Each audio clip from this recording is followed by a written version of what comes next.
WATD presents John Paul, the Car Doctor. All things automotive. Have questions? Call 781-837-4900. Now, here's John Paul, the Car Doctor. And good Sunday morning, everyone, and welcome to another edition of the Car Doctor program on 95.9 WATD, the South Shores radio station. And we plan to have a good show for today. We're going to be talking with Ashley Medeiros. She is from a group called the Innovation. I apologize. I'm not quite sure. Let's see. It's called the Innovation Studio, and AAA has partnered with her. And we're going, or that group, the Innovation Studio. We're going to find out some more about that and find out what that is all about. So that should be a fun thing. We're just waiting to get a hold of her now. So we will do that coming up. Also, kind of a fun thing. We're going to give away that Corvette book that we had the author on last week, and we're going to give away that book. So we'll figure out how to do that at some point to be able to make all of that work. So that should be good to do. So we're going to be doing that. So we got a lot of things going on today. We're also going to be talking about a vehicle that got me around a while back, and go over some of that as well to see what we got going on there. In fact, this is probably as good a time to talk about that car as there is, because it is an interesting car. Because last week I talked about the Nissan Rogue. This time it's a little bit different car. It's the Mazda 3, and it's an interesting car because it comes in a four-door sedan, or what I was driving, which was a slick little hatchback. Also a surprise, it comes with available all-wheel drive. So now you have more choices. If you're looking for a small all-wheel drive vehicle, you have a lot more choices. You have, pretty much before it was Subaru, and then here and there you'd see some all-wheel drives. But this Mazda 3 is all-wheel drive. There's three engine choices, a 2-liter, a 2.5-liter, and the engine that powered our tester, which was a 2.5-liter turbocharged engine that makes 250 horsepower, which is a pretty impressive number for a small car. The cabin of our tester was nicely outfitted with a high-quality interior materials bordering on what I would call near luxury. I think really Mazda kind of stepped it up when it came to this. The infotainment system was, in my mind, a bit frustrating, a little awkward to use. The other controls I thought were well thought out and worked nicely. The seats were comfortable and supportive, although, like many vehicles of this size, I could have used a little bit more legroom. The rear seats were also tight. Were a bit on the tight side, especially if you have somebody taller sitting in the front seat. The rear seat gets a little bit tight. Some of the premium features included stuff like a head-up display, heated seats, heated steering wheel. Heated steering wheel was something that you would see in really premium cars at one point. Now we see them in a Mazda 3. It's a hatchback, which I really like hatchbacks. They're not popular these days. There isn't a lot of hatchbacks out there, but I like the versatility of a hatchback. The idea you can put something big and boxy in there where you're not able to do that with a car with a trunk. So I like the idea of a hatchback. Although kind of the downside of this hatchback is the hatchback causes a fair amount of blind spots. And it is kind of nice to have the rear view backup camera, and it has a good clean display and a good view through the backup camera, so that's nice. All models get the advanced safety features, including automatic high beams, automatic emergency braking, lane departure warning and correction. Quite a few things in there to help keep it all safe. The Mazda 3 certainly is fun to drive, and yes, there's some zoom in this hatchback, especially with the turbocharged engine. It delivers lively performance, and I would guess this hatchback, I never really test out 0 to 60 times. I leave that for the buff books like Motor Trend and Car and Driver, but I'm willing to bet this hatchback would get to 60 miles an hour in a bit under 6 seconds. That's what it felt like to me. The handling is also quite good, and not really at the expense of the ride either. It's a comfortable car to drive on, how can we call them, our less than perfect Massachusetts roads. Our tester was least efficient, I would say, of all of the models because of the all-wheel drive and the bigger engine, 23 city, 31 miles to the gallon. Starting price of the Mazda 3 is a pretty reasonable $23,000, but our top-of-the-line all-wheel drive model topped out at, sit down, $35,000. This is a very nice car with plenty of spirit, quality interior, and a very nimble chassis. At $35,000, it seems a little on the pricey side to me, but that's just me. But the Mazda 3, certainly a nice car, well laid out. They thought it through. Again, infotainment system. I'm a little fussy about that because maybe it's my background in traffic safety. When you have to take your eyes off the road too much, it becomes sort of a problem. But that's just me. Jesse, any word from our guest? Not yet. Not yet. Oh, well, okay. Well, we'll do the best we can. I don't know what happened, but, I sent her a note on Tuesday, and maybe she got busy or distracted or something like that. So, General Motors, there's all this talk about GM and their electric vehicles. In fact, we got to get Zane Merver on the show. Zane has joined us before. He has that website called gmc-trucks.com, so you get to learn all about GMC stuff. And he just took delivery of a brand new Hummer pickup truck. So brand new Hummer truck. We'll have to find out. He took it back home to visit his parents, I guess. So he went back to, I believe, Michigan in it. Did the drive fully electric on the way. Found charging stations on the way and managed to do it. But we have to. We'll have to see. We'll have to give him a call at one point and see what's up with him. But General Motors isn't just in the electric vehicle business. Apparently, they're getting into the business of grocery store carts, so shopping carts. But it's kind of an unusual one. It isn't your typical kind of shopping cart. GM's Bright Drop unit has signed Kroger, the nation's largest supermarket chain, which I didn't know that. I didn't know that was the largest supermarket chain, to be the first customer of the new temperature-controlled Trace Grocery e-cart for your online order fulfillment. Apparently, Bright Drop, which GM formed in 2021 to make electric delivery vans, conducted a pilot with Kroger in Kentucky, where it said the grocer experienced a noticeable improvement in customer and associate experience. COVID has driven a dramatic increase in online grocery shopping, and fulfilling these orders profitably has become a major challenge with retailers of all sizes. With Trace Grocery, we saw the opportunity to help companies like Kroger tackle these challenges head on. BrightDrop CEO Travis Katz said in a statement, as online shopping continues to grow, BrightDrop is committed to developing innovative solutions to help our customers keep pace. The Trace Grocery is a perfect example of this. The unit is built on BrightDrop's Trace platform for last-mile delivery. It allows employees to put items directly into 9 compartments, park it at the curb outside for customers to access their order. It digitally verifies the customer's identity, so the employee doesn't need to be involved in the pickup process. BrightDrop says its Trace Grocery keeps items at food-safe temperatures for up to 4 hours, has an electric motor that moves the unit up to 3 miles an hour. It can match the operator's walking speed, so they can go out there with 350 pounds of groceries. It's all waterproof, and they plan to deploy the unit on a larger scale in the next year or two. So kind of interesting as far as a different way to do things. But I'm not a big online shopper, but I've gone by Walmart and places where they have all the stuff kind of ready, and there has to be an associate out there, and they have to go get it, and it can be a little bit of a challenge for everybody, I guess. The idea that these carts are out there waiting for you, they'll zip right out and be able to get to you. Kind of an interesting idea. And Bridgestone has partnered with Teledyne Brown Engineering to design and build a crewed lunar terrain vehicle. So, remember the lunar shuttle? Well, I guess Bridgestone's going to help build one. The Japanese tire manufacturer is teaming up with automaker Nissan North America to offer NASA a vehicle capable of navigating the moon's harsh terrain. Commercial space company Sierra Craft and aircraft producer Textron are also joining Bridgestone, Nissan, and Teledyne. The Bridgestone will focus on the module's tires.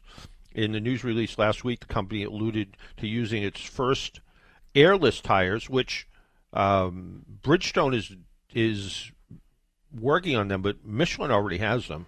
They're pretty ugly looking. They look like a tire with veins in it and no air in it. To ensure tire function and safety under difficult operating conditions, rocky and sandy desert with exposure to extreme temperature and cosmic radiation, the company is developing and validating metal airless tire concepts. The release said Bridgestone and Nissan aren't the only companies in the automotive space that have signed on with the Lunar project. General Motors announced a partnership with Lockheed Martin a couple of months ago using its Ultium electric vehicle batteries. So more stuff to, the future is, I guess the future is here or almost here.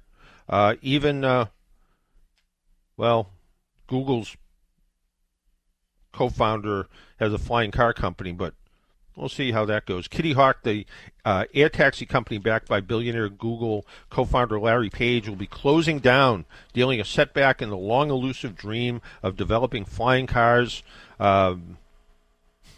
My former producer at the other radio station, Dennis, always wanted a flying car. That's his dream. We're still working on details of what next, the company said in Twitter. The company technology is expected to live on in a form of the Wisk Aerojet joint venture with airplane maker Boeing, which invested $450 million in partnership. Wisk operations won't be affected by Kitty Hawk's shutdown. Boeing said Kitty Hawk was founded in 2010 to pioneer a market for vertical takeoff and landing vehicles. So they're working on that. The business was one of several startups working on concepts. Yeah, right up here in Massachusetts, we have a company who's working on a flying car concept. I haven't heard a lot about it lately, so I don't know where that's really going. So this week I was out somewhere and I pointed out to my wife a Rivian pickup truck, which is an all-electric truck made by the company Rivian. And her first comment was, it's kind of ugly and it has a short bed, which doesn't look very practical. And she might, beauty's in the eye of the beholder, which is why she married me, I guess. But Rivian Automotive, which has only been making vehicles since last year, already has 3 models on the road. The electric pickup truck that we saw, they also have an electric SUV, which I haven't seen yet, although I've seen some pictures of it. And they also have electric delivery vans, which Amazon is going to be using, and they come in 2 different sizes. And they're designed to make it easier for people to get in and out of them, make delivery easier, I guess. So, pretty aggressive way to start building stuff. So analysts say this will keep the companies occupied for a while, building all of these vehicles. The SUV sort of looks like a Ford Expedition maybe, or maybe a GMC Tahoe. It's a pretty boxy looking vehicle. They're all built, the SUV and the pickup truck are built on the same sort of skateboard platform where you can, where it's just a, something they can build a body around. So they're able to do that. So it makes it a little bit easier. Rivian's highly regarded R1T, which is their pickup truck, is the first entry into the new electric pickup segment, but unlike the Ford F-150 Lightning, this is a mid-size, they call it a lifestyle pickup, so more of a Honda Ridgeline sort of thing, I guess. So more outdoor adventure, it says in this article, than construction duty. The R1T is already being updated with new interior colors, materials, software functions. Of course, they always have to have lots of software functions in them. So I haven't driven one yet. I've only seen them, so we'll have to wait and see. And again, kind of locally in Massachusetts now, you can actually go out and find a Lucid electric car. And electric cars are sort of everywhere. And that's, you can't, even living here on Cape Cod, where there's not very many charging stations at all, every day I'm out, I see some sort of electric car, whether it's a Ford Mustang, hate the name, Mustang, Mach-E, just call it a Mach-E, but yeah. But I see plenty of Teslas, plenty of Kias, plenty of Hyundais, quite a few of them. But you can go to the Seaport and check out the Lucid showroom, which I don't know they actually call it a showroom, but it's where you can go see the car. But Lucid Motors only has one model on sale right now, the Lucid Air sedan in its top trims. It's really expensive, $150,000 car or something. But it has plans for a more balanced lineup, high-end SUV, more mainstream vehicles, take on EV leader Tesla, according to this article. Lucid plans to deliver the first base version of the Air called the Air Pure, which will bring the sedan's price below six figures, which, well, it's a luxury car, so I guess that's okay, but really expensive. So the first trims of the Air to go on sale this year topped out at $170,000, and they're also developing a even more exclusive ultra-performance sub-brand called the Air Sapphire. Lucid executives say they're developing smaller, less expensive vehicles on a new platform, but they haven't offered any details yet. Lucid Group, majority owned by the Saudi Arabia Public Investment Fund, is planning on a factory in Saudi Arabia to sell about 100,000 vehicles over 10 years. Like Tesla and Rivian, Lucid's business plans is to first make more expensive vehicles to fund the company until it can make more mainstream ones. I guess that's how you do it. I would have thought the other way around, which is why I guess I don't own a car company. Gravity, Lucid has been preparing its Arizona factory for the next chapter of the Gravity SUV. The model is likely to leverage the automaker's in-house battery technology. And these cars have really good range. The Lucid Air has the longest range of any SUV. It's about 520 miles, and it's a real 520 miles. It also has a 900-volt architecture compared with 400-ish volts for Tesla. For ultra-fast charging on road trips, Lucid hasn't released details on its Gravity, except that using its same cutting-edge platform as the Air, so big numbers for range, efficiency, and power expected. We'll have to wait and see, but if Jesse, if you want to buy one, this Lucid Air starts at $169,000. So, if you were ready. Yeah, that sounds like a good Monday afternoon purchase for me. Yeah, you should. So could work out. Why don't we take a break, and I'll kind of collect my thoughts a little bit here. I don't know what happened to Ashley Medeiros, but when we come back, I think we'll play a little bit of trivia. And the rules for trivia are that you haven't won anything. How about if you haven't won anything since I've been on this radio station? So if you're listening on WATD and you haven't won anything on WATD, we'll give you a chance to win. Jesse and I will discuss it over coffee here when we during the break, and when we get back, we'll give away the book. And I have to say that how we're going to do this, we're going to take your name and number. I'm going to send it to the publisher, and I'm just taking it on faith that he said he would mail it out to the winner. So he seems like a good, honest guy. So, and the book is a phenomenal book.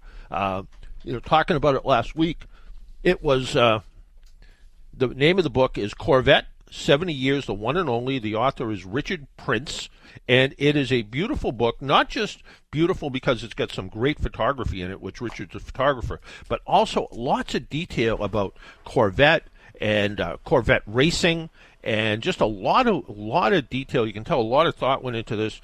It's a big coffee table book. It's a beautiful book. It would make a great Christmas present for somebody. Like Richard said, they did sell out already. So Corvette 70 Years, the One and Only. We're going to be giving that away, and we're going to go on faith that the publisher is going to mail it out. So we're going to do that. We'll do that when we come back. My name is John Paul. This is the Car Doctor program. You're listening on WATD 95.9, the South Shores radio station. Get the phone number ready, 781-837-4900. We'll be right back. AAA is with you at every moment in your life. They have 24/7 roadside assistance, which covers you in any car you're driving or riding in, even a rental or your friend's wheels. They have great member rates on home and auto insurance, savings on travel, hotels and car rentals, and discounts on hundreds of your favorite brands. You're covered, on and off the road. Learn more at aaa.com/join. Would you rather paint your home after 7 dry months or 5 wet months? Hi, I'm Sheldon Stewart from Stewart Painting. We always say fall is painting season. Professionals recommend painting your home or business when it's the driest, which is in the fall. We've just come off roughly 7 months of dry weather. Dry wood, low humidity, and cooler temperatures make it perfect conditions for repainting. And don't worry about those cool evening temperatures. We use the highest grade low temperature 35-degree products.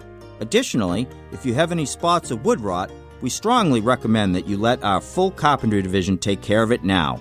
The winter dampness will almost certainly cause the rot to grow and spread by spring, only to increase your costs at a later date. Fall is Stewart painting season. We have offices in Hingham and Hyannis, or visit our website at stewartpaint.com and schedule your free estimate today. Stewart Painting. Expect the best. Just as I was starting my medical training, I came down with an autoimmune disease that led to cancer.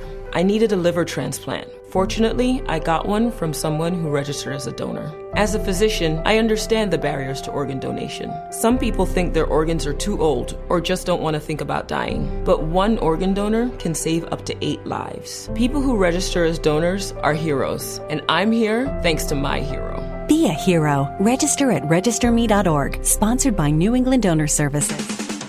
Don't miss the Just Steph Show every Monday night from 8 to 10 p.m. for fun guests and tips on living your best life every day. I'm bringing sexy back to Monday nights. Tomorrow night from 8 to 10 on 95.9 WATD. Make an appointment Sunday morning at 11 for John Paul, the Car Doctor, on 95.9 WATD. Now, back to the Car Doctor. And welcome back to the Car Doctor program on 95.9 WATD. My name's John Paul, the Car Doctor, and we are going to do trivia. And again, the prize is going to be Richard Prince's book, Corvette, 70 Years, the One and Only, and it is a gorgeous book. It has, how much is this book?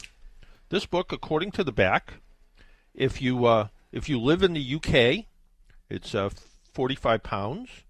If you live in Canada, it's $80 Canadian, and if you live in the United States, it's $60 US. So it is a beautiful book, and it is a licensed trademark book from GM and all that kind of stuff. So it's the real deal.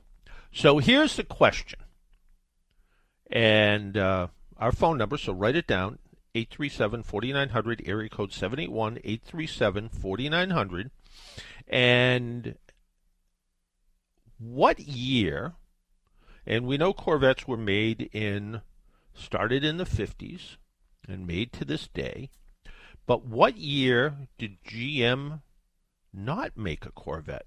Well, technically, they maybe made one, but what year was there no Corvette, no new Corvette? If you know the answer to that, give us a call at 781-837-4900. Again, the rules are you can't be somebody who's won. Since I've been on this station, since I've been on WATD, so you can't be somebody who's won. And I'm taking it on faith that the publisher at Quattro Books is going to be giving out the book, mailing out the book. So it is. So we have to go with that. So because I don't know, because I can't get to the post office to be able to do it. For those of you who are keeping up with my Florida lifestyle, we're going to be heading to Florida tomorrow to check out what's going on with our little house down there. So we call it the Tin Shack because it's a mobile home, and but it's a two bedroom, 2-bath mobile home with a little screen room lanai attached to the side of it.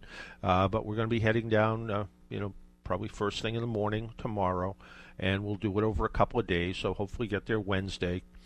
We heard we have a neighbor checking on it. We hear there's a leak.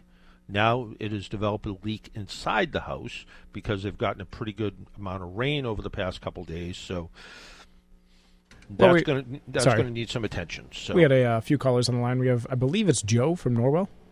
Well, if you think it's Joe, we'll go with Joe. So, Joe, what do you think? Hang on, Joe. Before you go, turn down your radio. Turn down your radio, Joe. Spaceship noises. Done. All right. So, what do you think, Joe? 1983. How did you know that? Oh, because I'm always had an interest in Corvettes. Do you own one? I do. Do you? Just one? Yes, I'm in it right now. Oh, 1967. Wow. Okay. All right. Yeah. Apparently, in 1983 model year, it was the only year without a Corvette. Apparently, they made one, and they stuck it in a corner somewhere. But I guess it says an article I was reading here says a few years went by, and a plant manager noticed a lone white Corvette sitting in the back parking lot, and they found out it was actually a 1983 model, and all records indicated it was crushed, but apparently they didn't crush it. Somebody spared it from the crusher, and it's the only 1983 Corvette. They officially repainted it its original all-white color, and it's down at the Corvette Museum, so it's the only actual 1983 Corvette. But yeah, you couldn't buy one, so it was spared from the crusher. So I'll tell you what, Joe, we will put you on hold. Jesse will get down your name, address, and phone number, and we will let the publisher who publishes all kinds of automotive books, and the company is actually Quattro, is QUARTO.com, and they're the ones who publish the book Corvette 70 Years, the one and only by Richard Prince, and you will get a copy of that in the mail. All right, great. Thank you very much. All right, thank you. All right. So Jesse will take care of him. I thought it'd be a kind of a tricky question. I didn't know that, but I suppose if you own a Corvette and you're listening to the program in your Corvette, why not, right? That's the only way to do it. Yeah. So we'll just kind of go from there. So I think Jesse's going to take care of Joe, and for some reason I can still hear Joe, but I don't know why that is. But it is one of those weird things. A couple of things that came up in the news this week. Somebody said to me they have a 2002 Honda, and the headlights are all clouded on it. They want to know what can they do to kind of fix that. And there are things you can do. You can try cleaning them. Our buddy Paul from Braintree came up with his own little way to do it, which I thought was kind of interesting. But there are different things you can certainly do to try to clean up the headlights. But sometimes you might want to actually replace them, and replacing them sometimes you find out there are lots of options. So if you are going to replace the headlights on your car, you should always look for products that say they're CAPA certified, which means that they are been tested out, and they're better quality, and they work out a little bit better. So that's kind of one of the things you always want to go looking for. You'll know you get better results when you do that. So always look for something that says CAPA certified. And we have found that it's kind of funny. We have found aftermarket headlight assemblies, and you can buy them pretty reasonably these days. But what we've found is some work better than others. So again, you want to look for the ones that will do the job and do the job a little bit better. So always good to look for that. So and you can save yourself a fair amount of money too. And but look for the ones. I have found them on all kinds of different websites where you can find them. So, and you can save a fair amount of money. CAPA, by the way, stands for Certified Automotive Parts Association, and they oversee the quality of auto body parts. Someone else wrote in and said, I have a Toyota Matrix. They really like the car. It is a good car. The Toyota Matrix and the Vibe were made on the same assembly line in California, where they actually technically is where they build Teslas now. But it only happened once or twice a year. The check engine light would come on the first time. They panicked. They ran to the dealer, which said they needed a $1,500 emission systems overhaul. It seemed odd, as the car wasn't that old at the time. They found out that maybe tightening the gas cap would do the trick, and sure enough, the light went off after 50 miles. The person's brother still drives the Matrix. It now has close to 200,000 miles on it. Never had another problem. So now they have a Toyota Prius, and it has about 85,000 miles on it. Last year, the check engine light came on. Based on their experience with the Matrix, they tightened the gas cap again. The light went out after about 25 or 30 miles. A couple of months ago, it happened twice, so they got a new gas cap, thinking the old one was just shot, since it was almost 10 years old now. However, the last couple of weeks, even the new gas cap, they're getting the same thing. Light goes on, tighten the cap, it goes out. They're not quite sure what to do or where to go. Chances are it's a problem with the evaporative emission system, so that's part of the gas cap. The gas cap's part of that, and it can be any of the fumes that get given off by the car. So things like the fuel filler tube, so where the gas cap screws into, if it's starting to rust, any leaks in the fuel system. But typically, it's part of the venting system. So there's a part called an evap, which is the evap system, and there's a solenoid, there's a valve, and they can all start to leak. So what you really need to do is you need to bring it someplace where they can fill the system with synthetic smoke.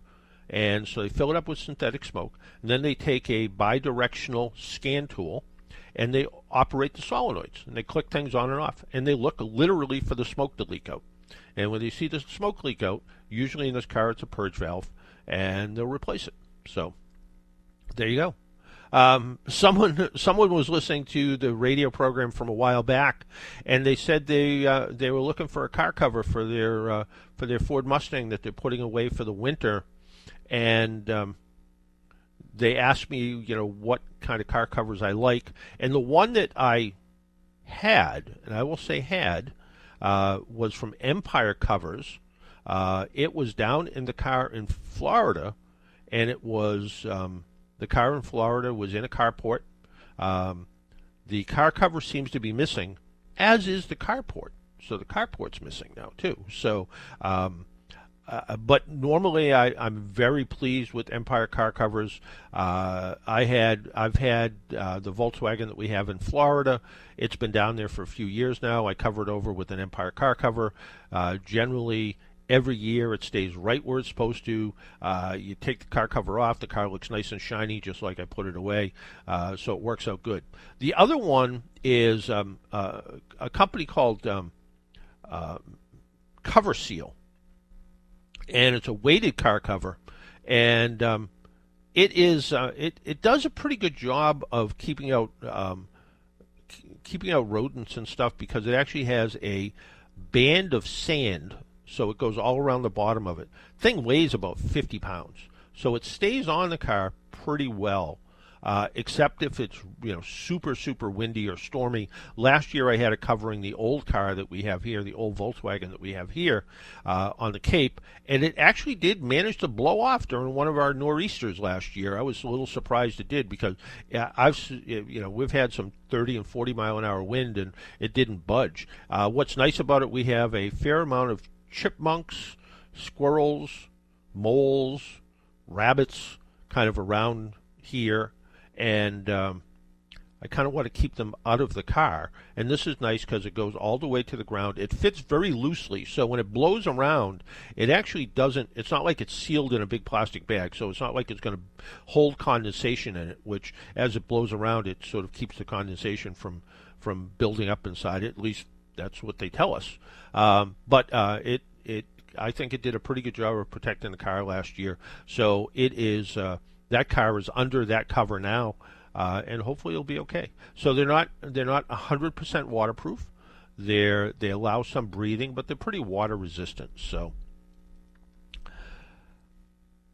the last question I got in this group of questions, I guess, was someone just purchased a used Hyundai Santa Fe, which is still under warranty. The dealer said that it's a certified pre-owned vehicle, and they need to go back to the dealer for service to maintain the warranty. They said they have a great relationship with their own mechanic, but they don't want to void the warranty. If the mechanic uses Hyundai parts, will it maintain the warranty? And so it is. It's one of those. And hey, Jesse, Can you try calling Ashley, because I just noticed on my cell phone I missed a call from her. Will do. All right. So no, you don't have to go back to the dealer. It's a certified pre-owned car, which is great. It keeps that 10-year, 100,000-mile warranty. But I think perhaps you misunderstood the dealer. You only need to maintain the car in accordance with the owner's manual and maintain the warranty. I have a Hyundai. It's a few years old now. I just recently changed the oil. I happen to use Hyundai oil filters because I've had a problem using non-factory filters on Hyundai and Kia models where they tend to drain out. And I don't know how this is possible on my car because the oil filter is mounted kind of where it wouldn't lose any oil pressure, but it seems to have a problem if I don't use the Hyundai filter. So we have Ashley on the line. As promised, we have Ashley Medeiros with us. Ashley Medeiros is from the Innovation Studio. Ashley, good morning and welcome to the Car Doctor program. Good morning. Tell us a little bit about the Innovation Studio. First off, tell us what that is before we go into this new program called Driving 2043. Yeah, so Innovation Studio is an organization, it's a nonprofit to support small businesses and startups to help from an early idea stage all the way up to that pre-seed stage funding, whether it's a small business or a traditional high-growth startup. Okay. And by the way, Ashley, are you on a speakerphone? Are you on hands-free? I am not. Oh, okay. It sounds a little noisy where you are, that's all. So you're sort of, can we call it a little like Shark Tank? Yeah, in a way, yes. And so that's one of the things we do, but we also help provide training and support before that. So instead of just jumping into something like the Shark Tank, we can really help somebody to understand what they need and focus on supporting them before they actually have to go into that situation. So just like so if I was going to go to a bank or venture capital place to try to make a pitch, your group helps kind of refine that pitch and kind of works with me to try to be able to deliver a better pitch? Yes, absolutely. Okay. And the program that AAA is involved with, Driving 2043, can you tell us about that? Yeah, so Driving 2043 is a collaboration, as you said, with AAA. And what the goal is to find early-stage startups who are in that pre-seed stage funding who have what we call an MVP. And that means, they have this product that they're ready to get to market and feel that maybe AAA can help them to do so. And AAA is looking for solutions to mobility, specifically in the electric vehicle space. And so right now, obviously that is the big thing everybody, is talking about, EV and electric vehicle. But there's still a lot of unknown, and it's still really hard to understand. And so what we're looking for are startups who can really either address that through technology, or startups that are looking at maybe the battery space or the research space to really help to diversify options to help people to learn more about electric vehicle and hopefully to purchase them. So sort of like up in Somerville, Josh Aviv and SparkCharge. SparkCharge is a as he pointed out, it's a dorm room startup. Him and his friends sort of came up with the concept and developed it. And so it would be sort of helping businesses like that. So he has a portable electric vehicle charging program that they're working on, and now they have it.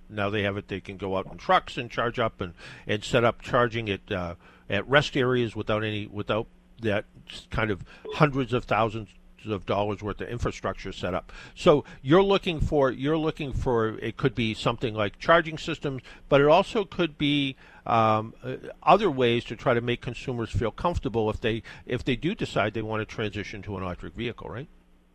Exactly. So it's whether it's charging or charging infrastructure or just mobility infrastructure in general, but also that research and the data and the information and more of the technology behind it of the sharing information.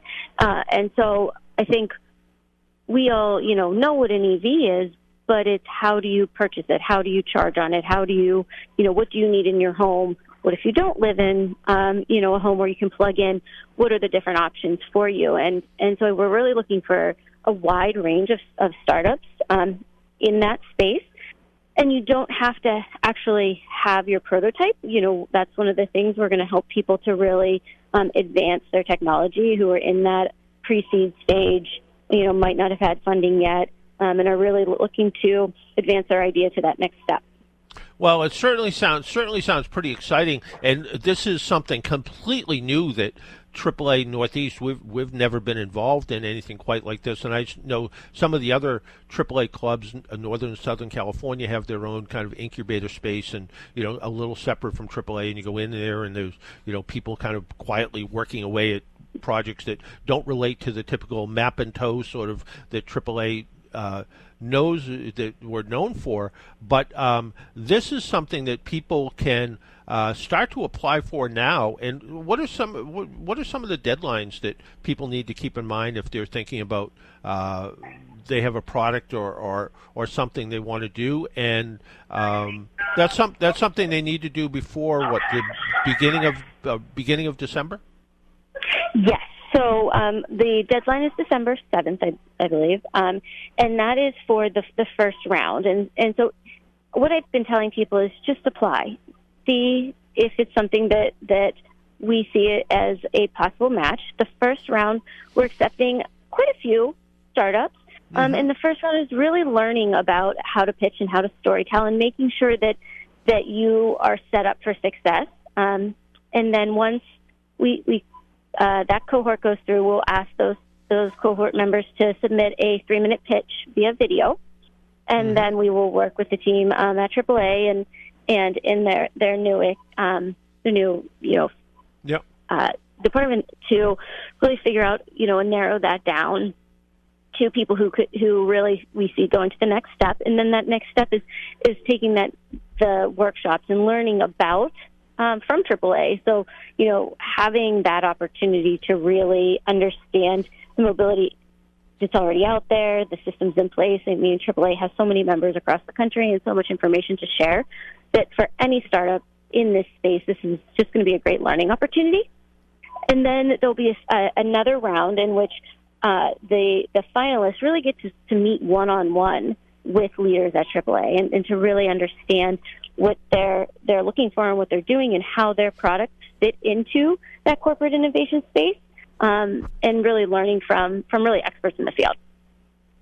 And then finally, sometime near the end of March, right? That's when the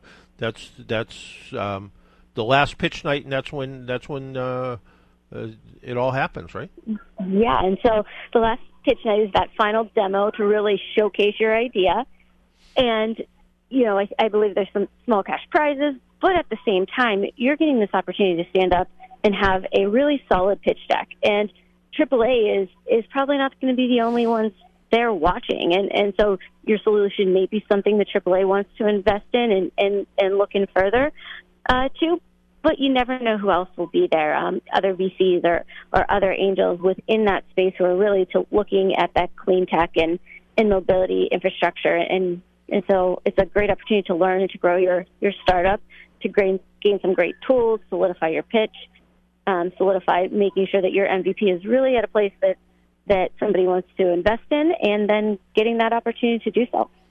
And like you said, even if you don't get accepted, you've learned an awful lot over these few months, and you're going to be ready for that next time. Maybe your product wasn't quite ready yet, or maybe you're not maybe it still needs a little bit of development, but you've learned a lot on the way. So when that next pitch comes around, you're ready for it, right?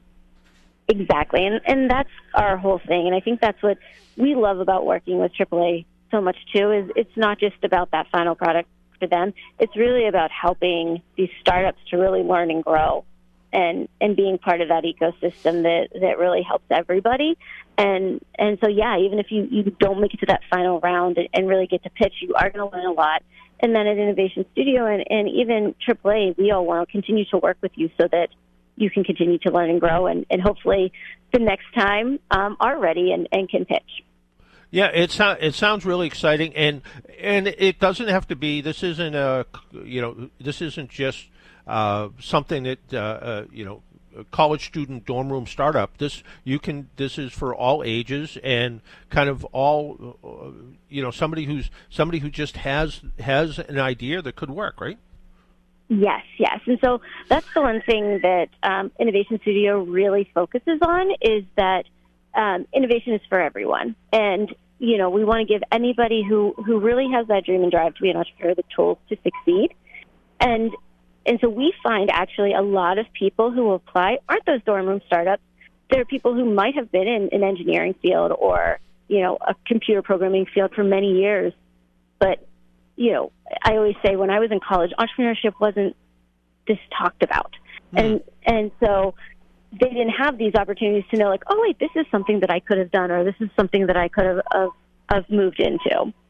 And so now they've learned and they want to, but you're not going to go back to school and spend another small fortune on taking entrepreneurship now. So we are able to help people at any life stage to start and grow their business. Yeah, it sounds pretty fascinating, and the website is innovationstudio.org, right? Yes, and it's under the SCALE program. It's SCALE driving 2043. There you go. Hey, Ashley, I wanted to thank you for taking a little time out of your Sunday morning and joining us. Well, thank you so much. All right, take care. Bye-bye now. Bye-bye. We need to take another break, pay some bills. My name's John Paul. This is a Car Doctor program, and we will be right back. From South Shore Buds in Marshfield. I don't know about you, but I grew up pretty skeptical of anything cannabis related. From the time I drank juice in a box to long after I drank wine from a box, I stayed away. I just said no. It wasn't until I met someone who answered all of my questions, and I had a lot of them, that I finally gave it a try. It didn't take long for me not just to become a fan, but to discover the potential benefits of cannabis. So, if you're curious, if you've got questions, like I did, stop by South Shore Buds. Or, if you're an experienced consumer looking for a thoughtfully curated menu, stop by South Shore Buds. We'll help you find your happy place. We're at 985 Plain Street, just off Route 3 at Exit 27 in Marshfield. Or, check us out online, where you can browse, place an order for pickup, or place an order for delivery at southshorebuds.com. That's southshorebuds.com. Always consume responsibly. AAA is with you at every moment in your life. They have 24/7 roadside assistance, which covers you in any car you're driving or riding in, even a rental or your friend's wheels. They have great member rates on home and auto insurance, savings on travel, hotels and car rentals, and discounts on hundreds of your favorite brands. You're covered, on and off the road. Learn more at aaa.com/join. Make an appointment Sunday morning at 11 for John Paul, the Car Doctor, on 95.9 WATD. Now, back to the Car Doctor. And welcome back to the Car Doctor program on 95.9 WATD. Thank you for joining us this morning. Next week, just to give you a little heads-up warning, and I told Jesse this, I am going to be heading down to Florida to go check out and see what's going on down there and see if I can get things sort of put back together. There's so much damage and destruction.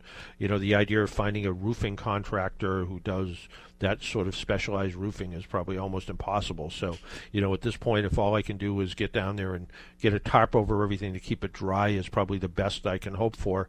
But the program, in theory, I will have internet by this afternoon, is what Xfinity Comcast says. And Jesse, they'd never lie, right? No, never. Never, yeah, okay. So they said by 2:00 this afternoon I'll have Wi-Fi back, I guess, or internet back. I'm a little skeptical that it's going to happen that way. We do have power, we do have water, we do have sewerage, so those are all things that we have. So that's a good thing. So I may be doing it over the phone, either There's a tricky phone app that we have that pretty much simulates really, really good communication. We might use that. We might have to just default to a regular cell phone, or there's a great little local radio station in Englewood called WENG. It's owned by a guy who owns it. His name is Fiorentino. And I talked to him during the week and said, hey, look, I do this radio program on this fabulous station here in Marshfield, WATD. I don't know if you know the owner or not, because, independent radio stations all across the country seem to know each other. And I said, if I get stuck, can I come to your studio and maybe figure a way to be able to, they have the same kind of equipment that we use, maybe find a way that we can do it, or maybe I can hook into their internet, which they have right now. So we don't know what's going to happen next Sunday, but Jesse, you're ready, right? I'm always ready. So you can take over the whole program, right? Yeah, I could do that for sure. Yeah, I thought so. So, and you're all rested because you just came back from vacation week. So quite the opposite, actually, because it was vacation with children at Universal Studios. Not relaxing. But we also never got a chance really to talk about. You had a little adventure down on Block Island chasing ghosts, right? We did. Yeah, it was actually a really good trip. It's you and your partners on your podcast. What did you discover while you were down there? Well, we went out there to be featured on a podcast. It was the Two Guys on Block Island podcast. They invited us out, and they gave us like crazy VIP treatment. It was amazing, actually. So we took the ferry over, and they met us there. They gave us a car. They gave us a house for the night. We went on their podcast. They were very good. I think that's going to be like their Halloween episode. And then we also we went on the Block Island Ghost Tour, which was like they take you on a walking tour around some of the haunted locations, which was really well done. And they hooked it up as well. Gave us like our own tour all by ourselves and took us to some haunted locations. We visited a couple of the lighthouses, which are supposed to be very haunted, but we didn't do any like official ghost hunt. Yeah. But they're setting that up for a return trip, because basically when that place is off season, you only have the locals that are left on the island. So you go from about 100,000 people to like 500 people or something. Those numbers are off, but but we're gonna return, and we set up a investigation at one of the haunted lighthouses. So there's two of them, and one of them they're going to give it to us for the night. So should be some fun ghost hunting. But there you go. Sounds like a good time. And for people that didn't know your alter ego here as a ghost hunter of sorts, how can they find your podcast? It's available everywhere. Just search Hometown Ghost Stories, and if you like spooky stuff, it is spooky season. You can find it everywhere. So you know what we did see, and I don't know if you saw this, but we're doing the ghost tour, and we're walking around, and we look up in the sky, and I'm not a UFO guy by any means, but we see what looks like, I don't know, a comet or something, and apparently it was like one of Elon Musk's rockets that were flying that were visible. But this thing was like nothing I've ever seen before. It had like beams of light coming down, and we're like, okay, what are we witnessing here? And we took videos of it and everything, and it was absolutely fascinating. And then all of a sudden it looked like it exploded and just disappeared. So we're like, all right, well, it wasn't a shooting star. It wasn't a helicopter, which is what we first thought it was, but it was way too high up. It was. Did you see any videos, or did you happen to see this thing? I didn't, but what you described, and you can still call it a UFO because you couldn't identify it, and it was flying, so it still is a UFO. Right. Or an eventually identified flying object. Yeah, exactly. But it was startling, yeah. Yeah, so, I think it was, you're right, it was Elon Musk's rocket, and pretty cool to be able to see it. And that's what they want us to believe. Or, yes, it could be it could be that. It could be aliens coming to visit. Who knows? So, but yeah, pretty good stuff, so. Yeah, Block Island is a lot of fun. That's my first time being out there. Have you ever gone out to Block Island? I have never been to Block Island. It's really cool. Really beautiful place. I mean, the beaches aren't just beaches. Like, there's, like, cliffs with, like, 500-foot drop-offs. Like, it's kind of stunning to see. So it's a very, very cool place. Obviously, it'd be more of a summer attraction. But if you want to go where it's not too insane, then, sometime soon. It's a lot of fun, though. Highly recommend the Block Island Ghost Tours. That was really well done. There you go. And of course it's Salem Ghost Tour time too, right? I don't know if you want to go to Salem right now. Salem is insane right now. I have seen people, because we're very intertwined into that community as well, people that show up like at noon and there's no parking anywhere in the city. They just have to turn around and leave. It's absolutely flooded right now with tourists. I tell people all the time, if you're going to go to Salem, try going in like July or August. I would not wait until, definitely not October. I mean, if you like those kind of crowds, cool. If you can get dropped off, maybe Uber your way out there or something, but you're not going to find parking, and it's a mob scene out there right now. Well, I'm going to avoid that. So I have my own ghosts I have to deal with. So yeah. Hey, I think we're just about out of time. So until next time, and we'll see what next time is going to be like. I plan on trying to do the program live like I always do, but I think Rob might be crafting a rerun just in case, but I don't know that. I just think that might be the case. But hopefully we don't have to do that. Hopefully I can do it live, just like we always do. But until next week, make sure you wear your seatbelt, drive safely, be good to your car, and if you see an emergency vehicle by the side of the road, slow down or move over. It saves lives. Talk to you all next week. Bye-bye.